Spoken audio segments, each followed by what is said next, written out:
All right, joining me now, Democratic Congressman Sherman of California. He is a member of the House Foreign Affairs and Financial Services Committee, and he is also a supporter of Hillary Clinton. Congressman, thank you for coming on. Good to be with you. So we just heard what Donald Trump said, that ISIS is laughing at us. Over the weekend, he tweeted, "Crooked Hillary, Clinton's foreign interventions unleashed ISIS in Syria, Iraq, and Libya. She is reckless and dangerous. Just today, dozens of people died in the region." You're a Clinton supporter. How do you respond to Trump's attacks? I think that Donald Trump offers criticism but doesn't offer new policy. He implies that claims that if he's elected president, he'll sweep away ISIS right away. So I asked him to come bring his secret plan for eliminating ISIS quickly to the Foreign Affairs Committee so that we could hear it in confidential session. We've got no response, and that's because he has no plan.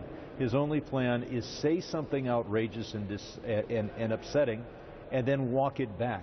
His statement that he would ban all Muslims, every single Muslim, from crossing the U.S. border is going to be a terrible burden on him if he becomes president of the United States. Now, I know he's tried to walk it back, but when you say that American servicemen who are serving us abroad can't come back to their homes because of their religion, when you say that we cannot meet with prime ministers and kings and generals from the Arab world who are our allies because we won't let them land at our airports, that is not only insulting, it's practically ridiculous. And in your view, how is that rhetoric impacting U.S. relations with foreign countries? Well, right now he's not president, and I don't think the world believes he's going to become president. So I think he's a modest embarrassment to those of us conducting foreign policy around the world, especially our diplomats. But I shudder to think what would happen if he became president, and he had to go on an apology tour for saying to every one of 1.5 billion Muslims around the world that they can't enter the United States, even if they are with us as allies fighting our enemies. But you can't ignore the fact that he's certainly tapped into something with millions of people who support him. We're now seeing Republican rank and file coalescing around him. Meantime, on the Democratic side, it's a different story. Bernie Sanders continues his fight. He's come out saying that he is supporting the opponent of Debbie Wasserman Schultz and that there are issues within the DNC leadership. How much does that division within the Democratic Party concern you in terms of Hillary Clinton? Parties go through this until the very last primary that is contested.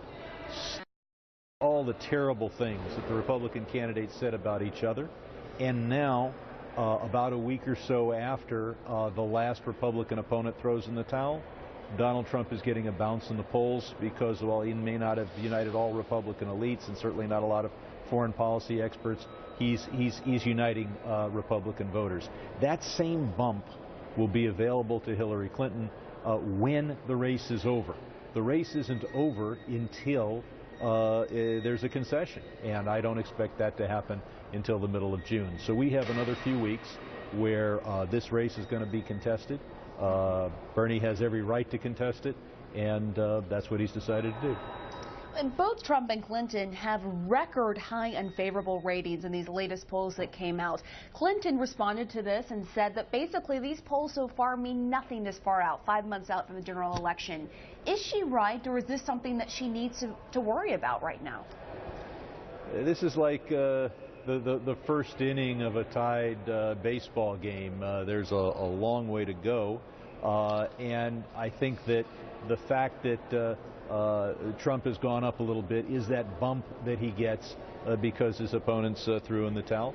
You'll look at how much Americans respected and approved of Hillary Clinton when she was Secretary of State, and you realize that when she's actually engaged in public service, we have tremendous respect for Hillary Clinton. It's just now when she's subject, as she has been at various times since 1992, to this huge barrage of negatives, it does have an effect. So I would expect that the Trump campaign will be ugly. It was ugly against his fellow Republicans, and I suspect that it will drive up both his negatives and her negatives even higher than they are now. But the Trump campaign is a negative campaign. Wow. Wow. All right, Democratic Congressman Brad Sherman of California, thank you.